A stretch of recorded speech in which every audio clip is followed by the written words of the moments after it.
She took the pen, she handed it to me. She goes, now sign the effing, she didn't use effing, sign the effing contract or I'm going to kill you and never call me ever again. Right. And so I am 6'4", 6'5". I'm literally like 18 inches taller than this person. Right. And and my eyes go wide. I'm like, yes, ma'am. And I take the pen and I sign it and my hand shook and, I'm probably beads of sweat on my forehead. And, and then I'm like, that wasn't so bad.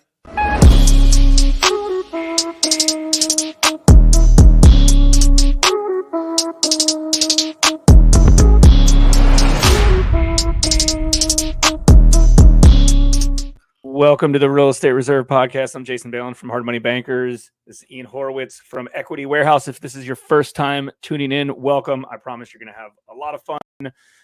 If you're listening, watching, viewing, however you're absorbing this content, we certainly appreciate it. If you're a returning viewer, follower, listener, thanks so much. We appreciate all the support. We have a great guest that we're going to interview here in a second as well. Yeah, no, I was laughing as we were opening, those that are watching on video, because Sean just made that new intro, and all I heard around the office, he's here 2 days a week doing his internship for Temple. Yo, dude, that was so sick, right? And that's all I could think watching the video. Sick, but I still made it in there with no beard. But guys, if you get any value out of this show, like always, we don't bring in people that are selling stuff. We bring in real people that are doing real deals, people that resonate with us. So if you get any value out of this, the best compliment you can give us is by sharing the show, or leaving a comment, whatever works for you, because we do it because we like talking to people, and that's really it. So enough about us, and I'm going to go out on a limb because I did not confirm Ed how to say his name, but this should be an easy one. We have Ed Mathews from Clark Street today, and he's going to talk about his multifamily business and kind of how he got here. What's up, Ed? How you doing, brother? Hey, Ian. How you doing, man? Good to see you. Yeah, you're up here in the Northeast with us, right? You're in, what'd you say, Connecticut? I'm in Connecticut. And actually, I think I heard you say Temple. My daughter's a junior at Temple right now. So. Oh, okay, nice. Yeah, my intern, he's my office. Well, we have two offices, but the one I work out of we're about 40 minutes from the city. And he comes up here. He interned with us over the summer. He's like, hey, they're going to let me do my digital marketing internship. Can I work for you? And I was like, sure. And then all of his friends are at like Deloitte and all these big corporations. And then he's with me, and we just kind of chuckle about it because I feel like he's getting the real life lessons, learning about real estate and being an entrepreneur. So, and those other kids are getting abused. They're getting abused, as is probably your wallet sending your kid to college. So I understand, but well, that's why I'm here, right? We got to talk about this. Yeah, exactly. You want to give us a little short background on what you guys do? Yeah, so Clerk Street Capital is a multifamily investor, syndications, private equity, a little bit of joint venture work. We buy properties in the Northeast. The basic premise is we buy crappy apartment buildings from landlords who suck at their jobs, and we make those buildings clean and safe and upgrade them so that people are proud to live in them. And the idea being that we want them to stay in those buildings for a really long time, which turns out is, not only is it good on the conscience, but it's actually really good business too. Well, why did you choose multifamily as your asset of choice? So I grew up in the career-wise in the software world, and so I've ridden the stock market roller coaster for years and years and years, and I realized that real estate in particular. So I've flipped houses. I've invested in small multi, and now we're investing in much larger buildings. And the thing about real estate is you can touch it. It's tactile, right? It's physical, and you can physically, as well as from a management perspective, dramatically change the value of a property and in fairly short order if you know what you're doing. And so there's that, and there's also leverage, right? I can invest $1 in real estate and go buy $4 in real estate. Whereas, the first part of that story, I'm taking that dollar and I'm going investing in GE, and I'm hoping that Larry Culp and his team know what they're doing. And since GE just broke up, pretty sure they don't. But the whole idea being that that's a 1-for-1, right? There is no leverage when it comes to stocks and bonds. And then on top of that, with the idea of leverage in real estate, you can make your You can invest $1, usually take down an asset that's worth $4 and grow that asset. And given that the growth in terms of value is on the top line, not on your investment, you can substantially affect your net worth. In a matter of a few years, you can break free and be on your own. So Yeah, no, I like that. I would always say that it's like, dude, they're willing to lend me that money. First off, the bank's so dumb to do that, but like they're lending my future value to me, right? correct, Like, because at basically. some point someone else is paying off that mortgage. And it's like, hey man, we're gonna lend you this money and we think you're gonna be worth $1 million because you're buying this $1 million property. Cool. Like, let's do that. And I think you hit the nail on the head for those that like. I know there's a lot of people, Dave Ramsey guys, that don't want to take the leverage, but there is a way to utilize leverage the correct way to make the leap to the next level. So, 100%. And there's good leverage and bad leverage too, right? Good leverage is debt that makes money. So if I'm borrowing at 6% and my return is 18%, I'm making money in spades, right? And that's fine. And I'm going to borrow as much money as the bank will responsibly let me borrow in order to grow a portfolio. You can't do that with stock, right? You walk into your local, Chase Manhattan Bank or even a community bank or your credit union. You say, "Hey, I got this hot tip on, this company called Tesla, and I want to borrow. I've got 25 grand, and I'd like to borrow 75 to go buy 100 grand worth of stock." They'll laugh you out of the building. yeah, no, if they would have lent us that early on, we wouldn't be sitting here. We'd be on an island somewhere, right? But Hitting golf balls off of Ian's gigantic yacht, right? yeah, well, we would have flew on Jason's jet and we would have been good, right? Right So, on, right on. but what so you said you were in the corporate world, and you said you were in the marketing space. Were you working for a big corporation then, or? No, I was working for teeny tiny Silicon Valley companies. So first 24-ish years of my career, I was flying all over the country and in some cases flying all over the world, slinging software and services, sales, marketing. I ran a couple of companies, and I was gone for 150 nights a year, just evaporated. And so I missed basically the first, roughly 10 years of my daughter's lives. And as they got into teenagerdom, fortunately, I had been building a portfolio along the way, and that portfolio, from a cash flow perspective, more or less surpassed our cost of living, what I was making in corporate America. And I was working for a company that, great company, but, I was standing in the middle of I was working for DocuSign. So you guys will probably know this. Maybe some of your audience will as well. Sure. And I was watching Keith Kroc, who was, he is one of the pantheon of like gigantic entrepreneurs. Keith's one of them, right? I mean, he's a billionaire several times over and earned every penny. And he was doing his laser light show, getting the team, me and my 3,500 colleagues all fired up for 2018. And I'm standing in the conference room and I'm going, I just can't do this anymore.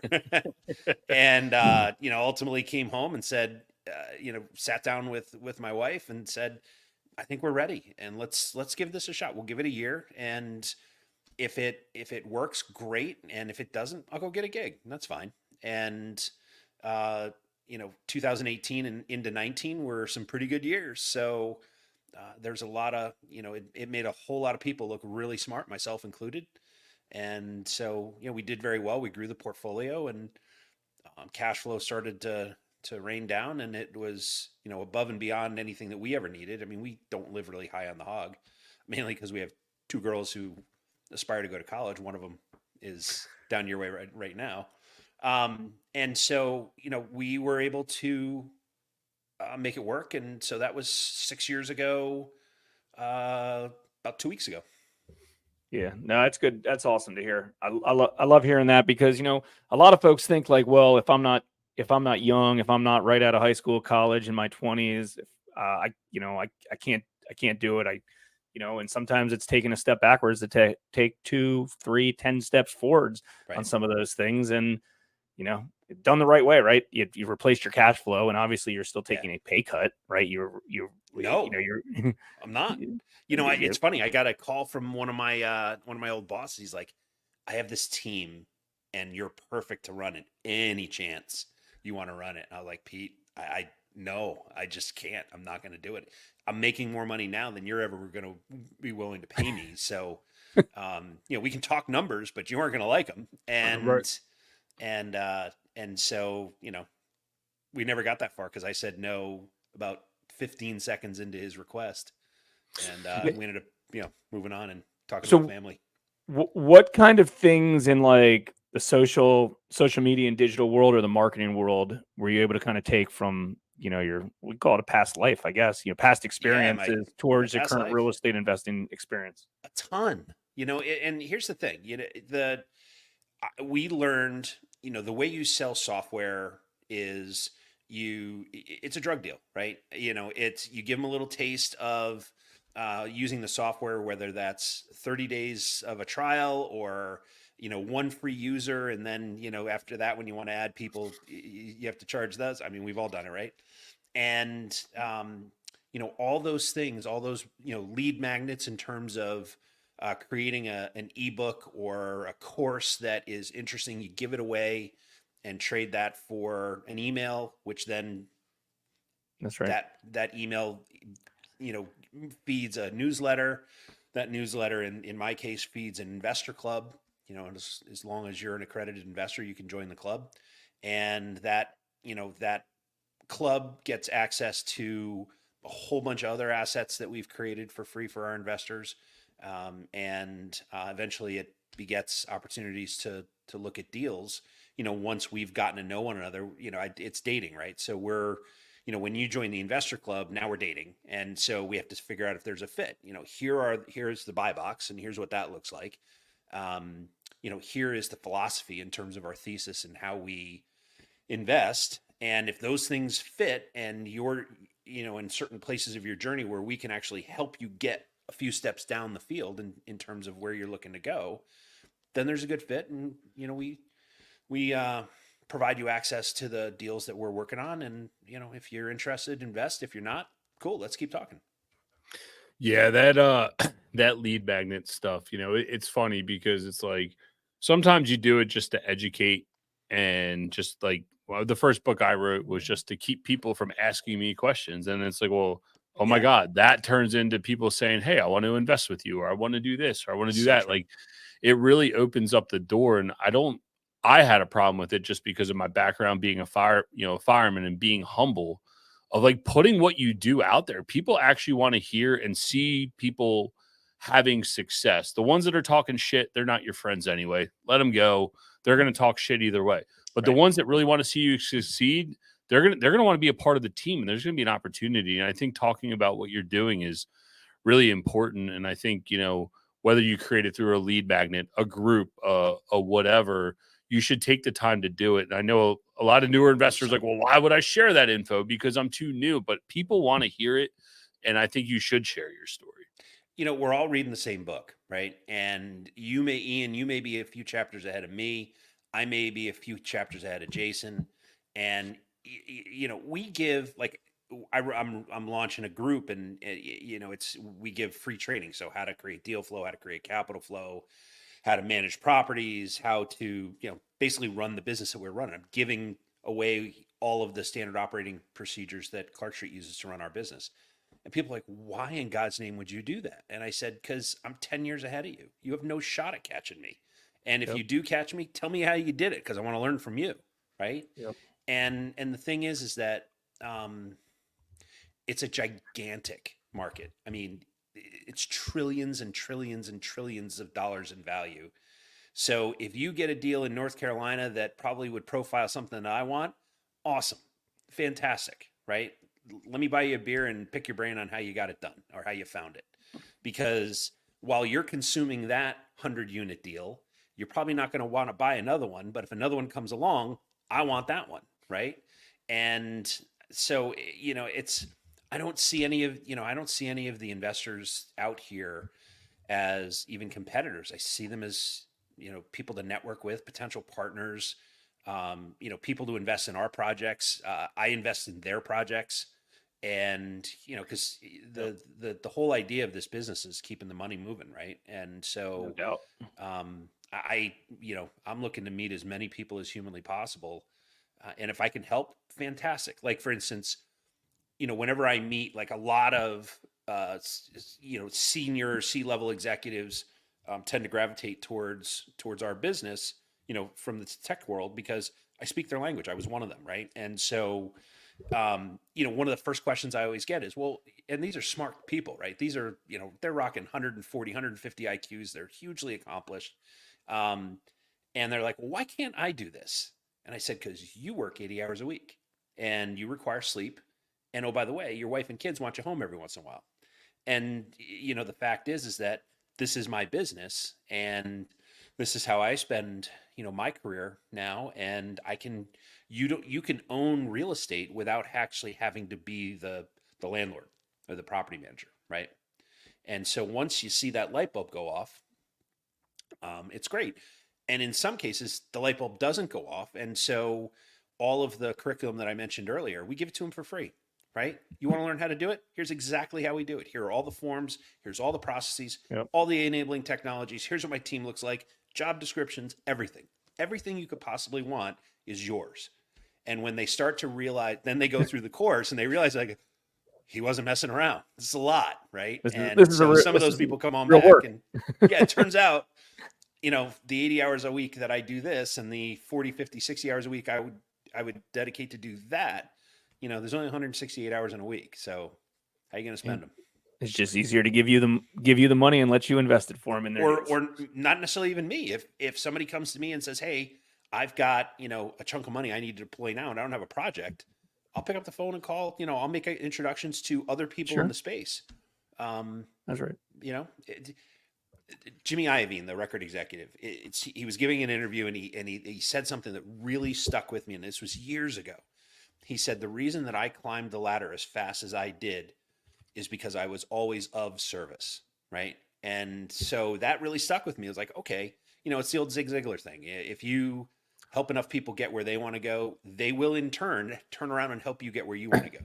And I'm now 30 years into a career and living proof that actually is true. Yeah. I 100% agree with that.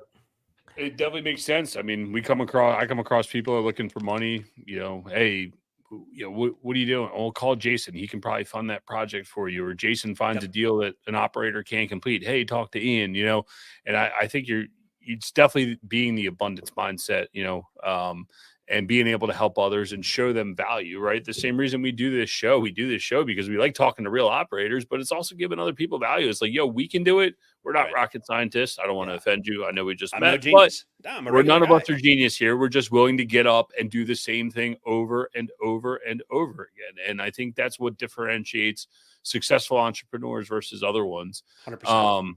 So what, so obviously you have a very good background and you've picked up some great work ethic. I mean, that's what I took from a lot of that conversation is your work ethic and your willingness to go out and learn and do and figure it out. Talk about your first deal. Like, what was your first piece of real estate that you had purchased? So this is it. It's interesting you asked because my company, Clark Street, is named after the first building I ever bought. And so I read Rich Dad, Poor Dad in 2008. And it dramatically changed my long-term view of where my career was going to go. Because it was one of those aha moments where I realized I can't get where I want to go working for somebody else. It's just not going to happen because there aren't enough years in my career to get where I would need to go. And so I thought, okay, 08, the world was cataclysmic. It was a cataclysmic economic breakdown and it scared the hell out of me. And so it actually took me about 3 years to get the courage to pull the trigger on a deal. And the funny story. So I met this lady, Amy Rio.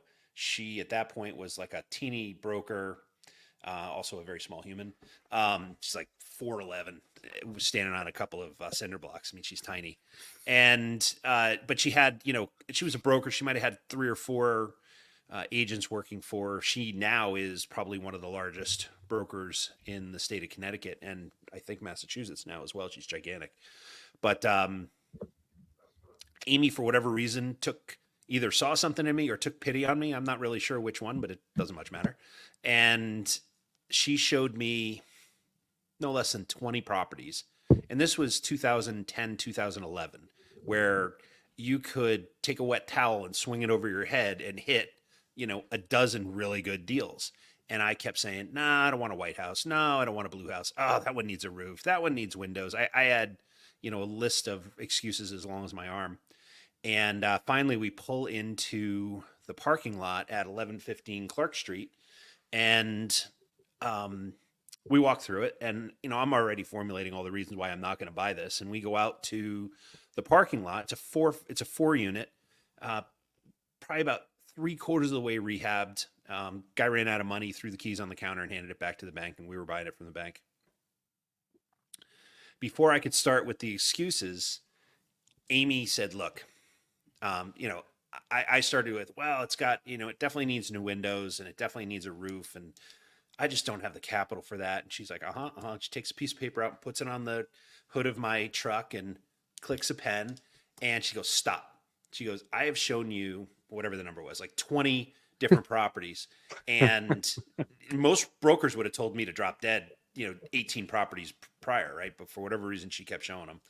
And she said, look, this is by far the best deal I've ever shown you.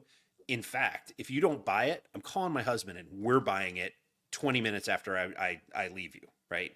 And she goes, but this is the best deal. She took the pen, she handed it to me. She goes, now sign the effing, she didn't use effing, sign the effing contract or I'm going to kill you and never call me ever again, right? And so I am 6'4", 6'5". I'm literally like 18 inches taller than this person, right? And and my eyes go wide. I'm like, yes, ma'am. And I take the pen and I sign it and my hand shook and, I'm probably beads of sweat on my forehead. And, and then I'm like, that wasn't so bad. I've called my insurance agent. Hey, I've got a property. I'm closing in 30 days. Can you help me with that? Sure. I'll have it bound, in an hour. Okay. Call Chasing Manhattan Bank. Hey, I need a loan it was $99,000 for a 4-unit. I need a loan for $85,000. Can you loan it to me? Sure. When do you want to close? I'd like to close within 30 days. He goes, how about 2 weeks? Okay. And, less than a month later, I own that building.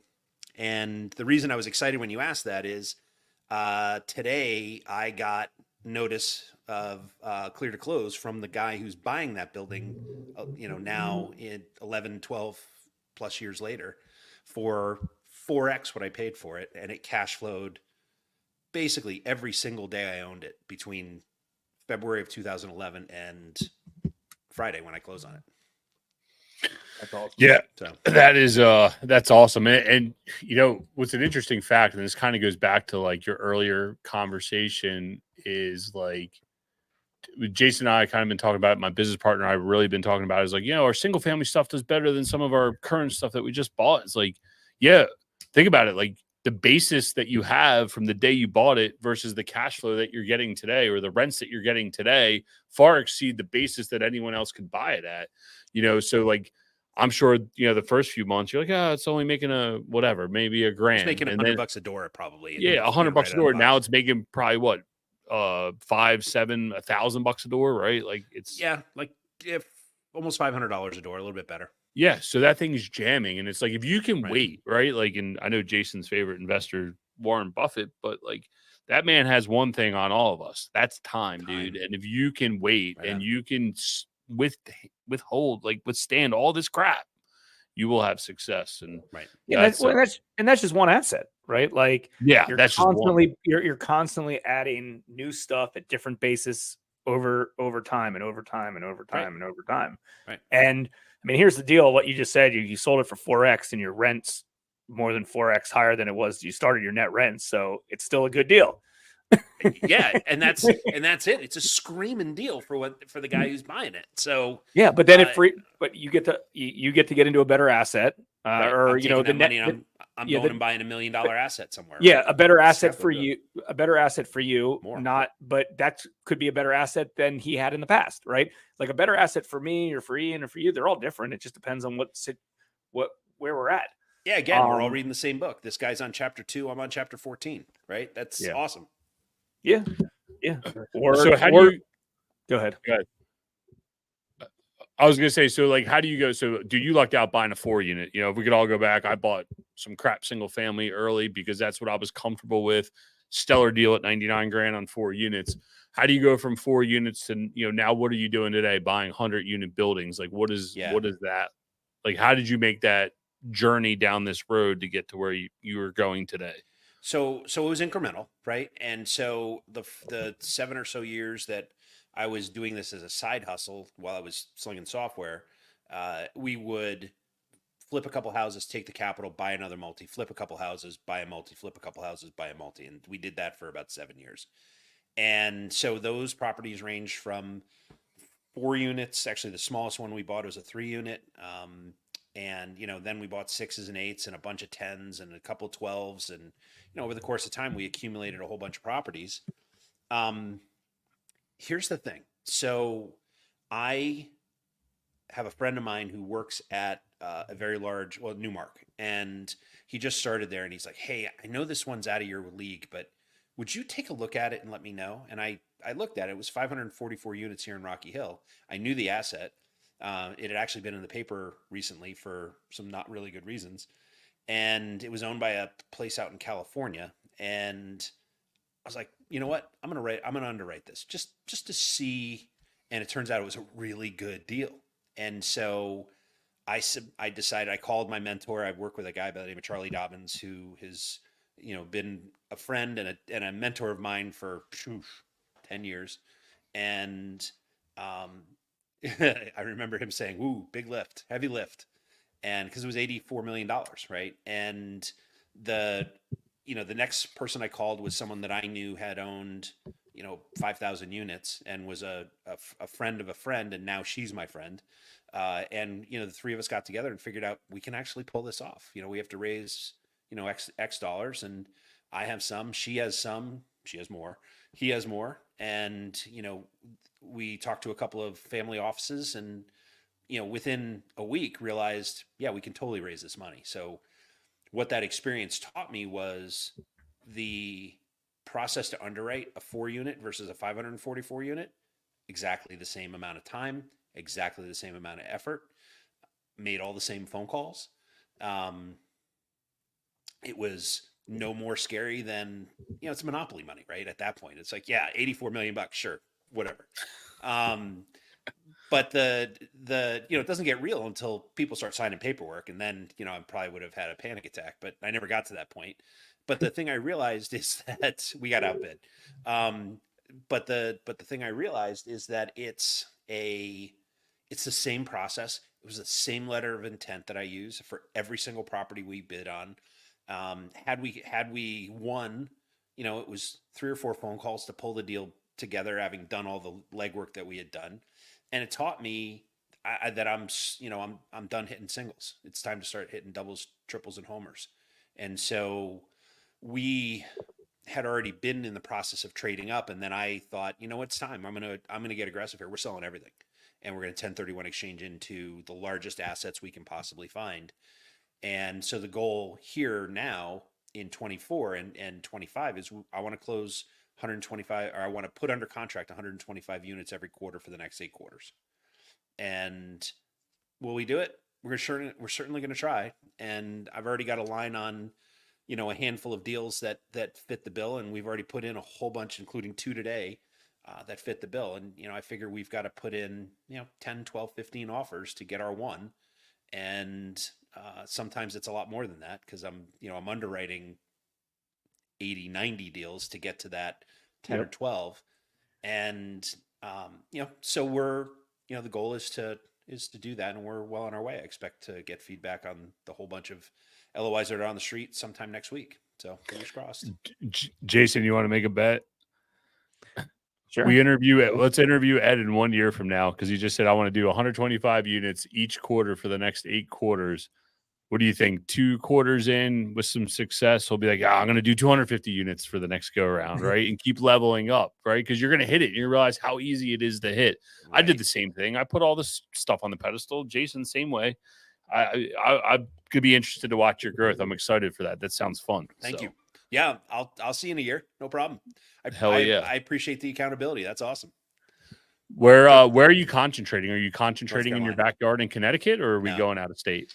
out of state. So in Connecticut's an interesting market in that it's a lot of old, smaller buildings, right? You can buy 15, 20 units for as long as you want, but assuming they come up, there's not a ton of inventory here. And so in order to get where we want to go, we've got to acquire bigger properties, and they just, yes, that 544 was up, not too far away, but there just aren't that many around here. So we're heading south, and North Carolina is where we're focused. I mean, do the numbers support do the numbers even support what sellers are asking for a property like that in the Northeast? No, not at Yeah, I all. mean, I compared to the South, I mean, what I mean, around here it's obviously similar. I mean, I'm guessing there's very unreasonable cap rates that these sellers are expecting, and it's a different type of market. I mean, I know with Ian's stuff, when he started acquiring, self storage at scale, he had to move out of market. Right. He had to move out. Had to move out of market. I mean, I know a lot of different hard money lenders in almost every market in the country. And I mean, we lend in the Mid Atlantic area and the 6 surrounding states, in essence, right here. And I compare regularly of like the types of deals they're looking at, the types of deals that we're looking at on a regular basis, just different market to market. It is. And not a bad thing, just a different thing. So I would guess, anywhere from Northern Virginia up through New Hampshire, those cap rates are still very unrealistic for that asset class. I mean, so I have this conversation with sellers twice a week where I tell them, I'm like, look, I'm happy to pay a 2021 price if you provide 2021 terms. You give me 3%, I'll gladly overpay by $500,000 for your property, no problem. And they're like, yeah, but I want my money now. It's like, well, okay, Marie Antoinette, you want your cake and eat it too? That is not reality. So they're out there. I haven't found a lot of them, but there are properties that are being, that are trading with seller financing. But at least here in the Northeast, I think people are still holding on tight to some pretty compressed cap rates. Yeah, we ran into the same issue with storage and even multifamily in the Baltimore metro areas because, I mean, you already brought up the family office where, right? Like we're sandwiched between DC, Philadelphia, New York, right? Like there's real institutional capital that surrounds us that they chew it all up and it makes it difficult. One question I do have for you is how are you sourcing deals, on or off market? Both. Yeah. So we are, it's kind of a 3-pronged approach. One is brokers, and we're creating awareness, making friends, serving them in some way, shape, or form to the point where we earn the right to get access to those beautiful pocket deals. And that takes time. That's just human relationships, right? I mean, because our goal is to actually make friends with these people. We actually want to go have a beer with them, right? Or whatever. And so that's one. We are also focused on property owners themselves. And so, I use a handful of different databases, CoStar, Crexy, and PropStream to a certain extent, although those tend to be smaller. I'm looking for code violations. I'm looking for stress.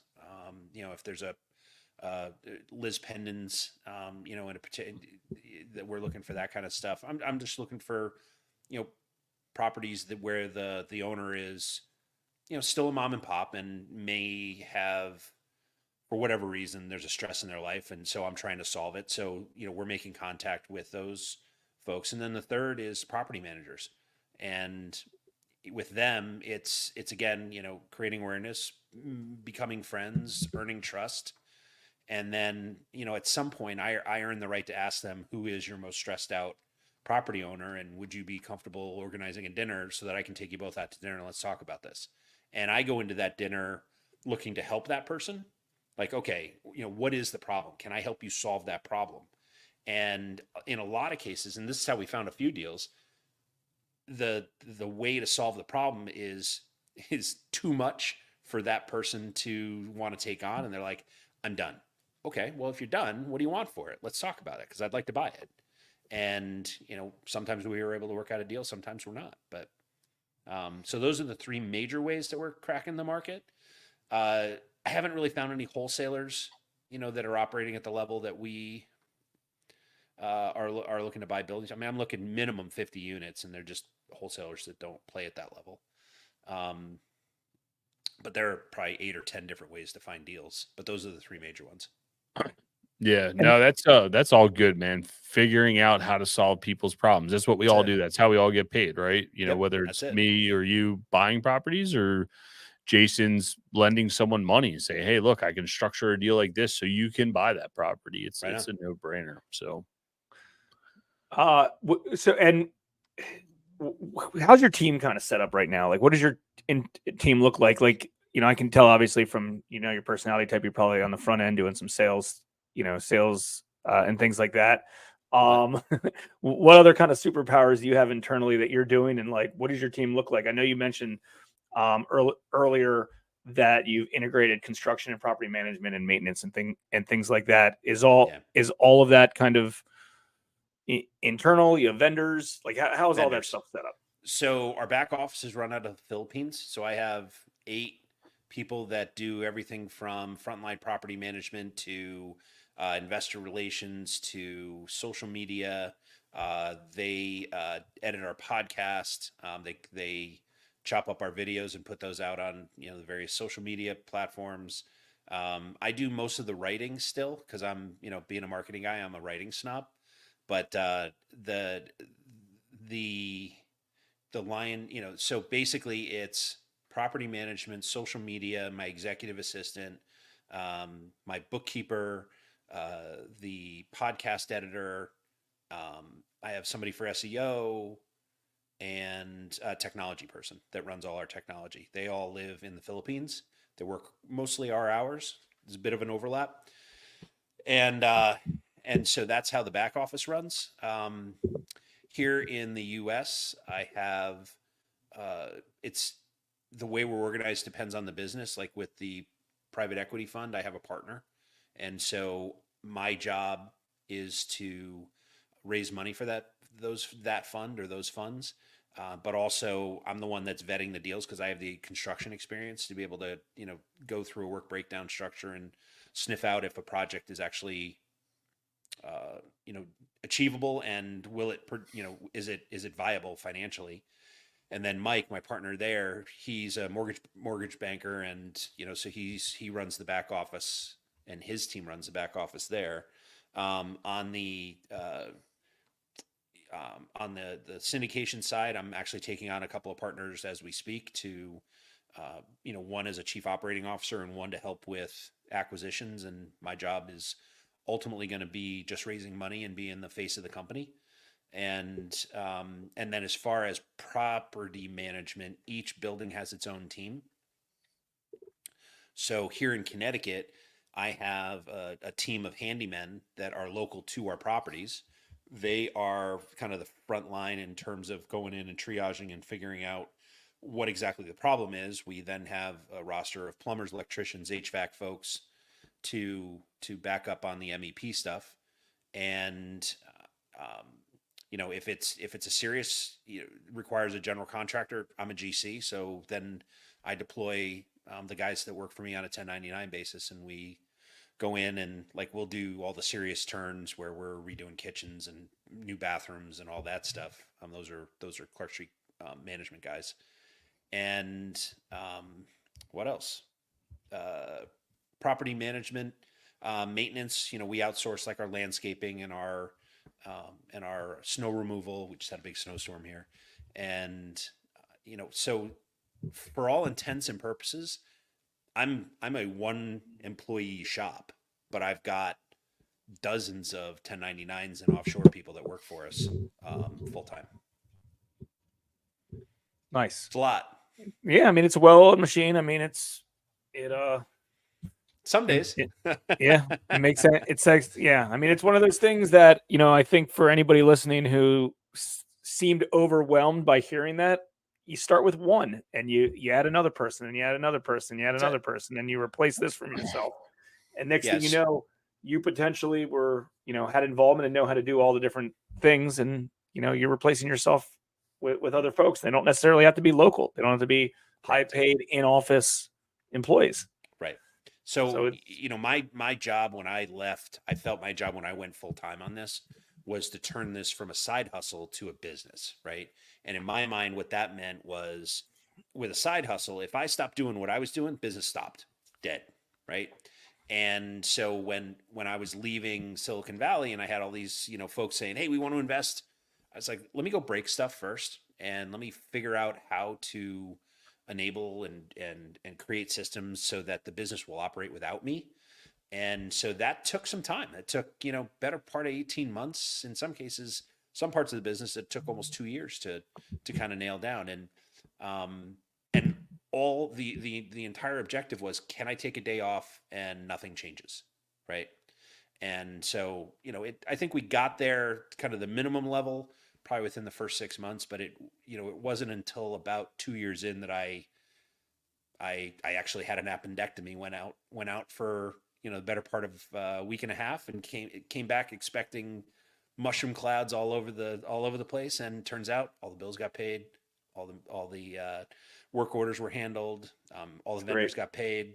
And I was like, wow, they don't need me. Awesome. Mission accomplished. All right. Now I can go do other stuff. Right. Yeah. And you can tell you definitely you applied your skill set from corporate America. Yeah.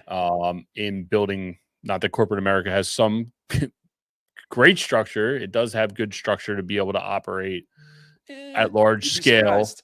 Yeah. I mean, look, but they're able to, sometimes you got to be amazed by Amazon's ability to operate at such scale, right? And it's like, oh man, Yeah. like I guess they have some integral pieces in place that make sense that you can apply to business, and you take past practices and apply it. We came from the fire department, so SOPs and having standard operating procedures is what mattered to us because Right. that was our background and our understanding of what made us successful at the fire department. So Yeah. it's similar.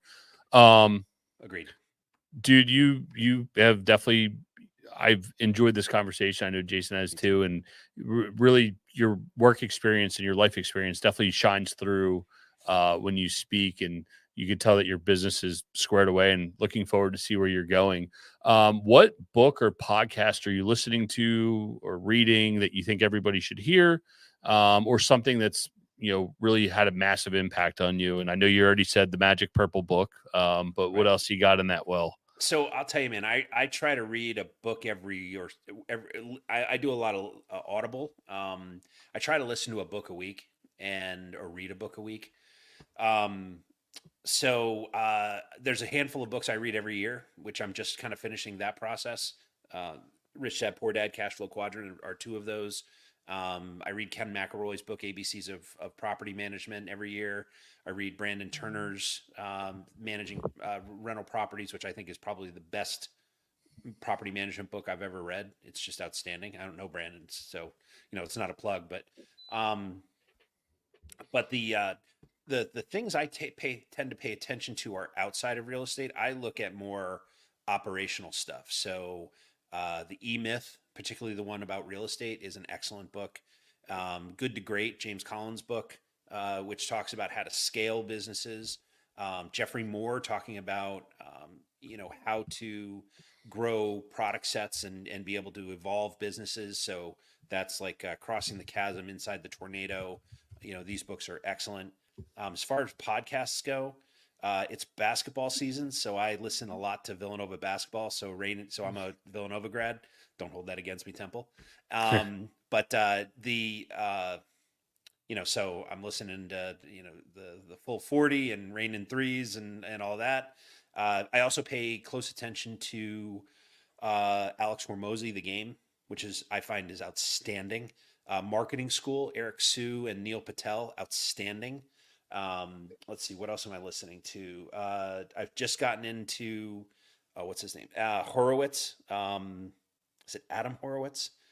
It's Ian A Horowitz. long lost relative? No, I have no clue. no. Yeah, no. It's I think it's Adam. and it's HO, not or HU, not HO. Oh, So it's maybe it's one of those. We got separated at Ellis Island. What can I say? The black sheep of your family or something. Who knows? Herman, not Howard Horowitz. I listen to so many though. I use books and listening to books and podcasts for a lot of reasons, right? One is obviously I want to learn from people who are smarter than me. Because, again, we're reading all the same book. And if they're on chapter 26 and I'm on chapter 14, I want to know how they got to where they are, right? So they're doing stuff I don't know about yet. But I also want to use it to create creativity, right? And so a lot of what I learn, like marketing school, right? Marketing school is about digital marketing and using, social media. And like one of the things I picked up from social media from that podcast, which I find fascinating, is to treat social media like a dinner party, right? And what they mean by that is you don't want to be if you walk into a dinner party and you're hanging out and they're like, hey, what do you do for a living? I'm in real estate. I'm a real estate developer. I'm a real estate investor. You become one of the more interesting people at the party pretty much instantly, right? And what you don't want to be is, hey man, I'm in real estate. Can I borrow money? Right? You don't want to be the creepy guy. You want to be the person who's interesting. And so social media is the same way, same thing, right? You want to educate people. You want to be interesting. You want to show them how to run their business. And some of those people will kind of fall out of that audience and say, I want to learn more. I want to learn more about how you operate, right? And so, we do that with our podcast. We do that with all the various social media channels that we're on, both personally and through Clark Street Capital. And I'm a voracious intaker of consumer of info. Can't get it enough. Hell yeah. We're the same way. Jason and I usually read books around the same time or podcasts around the same time because the info is too good. You should be sharing it with all your friends. Ed, definitely appreciated this. Where's the best place we can find you on the internet if someone wants to reach out to you and talk to you or learn more about what you guys are doing over at Clark Street? So I am easy to find. I'm Ed Mathews pretty much everywhere on Facebook, LinkedIn, Twitter, pretty much every channel except TikTok. I'm not on TikTok yet. You can also listen to our podcast, Real Estate Underground, and I'm easily caught up. It's easy to catch up with me there, and also on our website, clarkst.com, clarkstreet.com. Hell yeah, man. Appreciate it. Look forward to what you're going to do over this next 8 quarters, and we will catch you guys on the next one. Thanks for tuning in to the Real Estate Reserve podcast. Do us a favor and like, comment, and share our broadcast. It helps the algorithm and helps us spread the word too. Till next time, thank you for tuning in.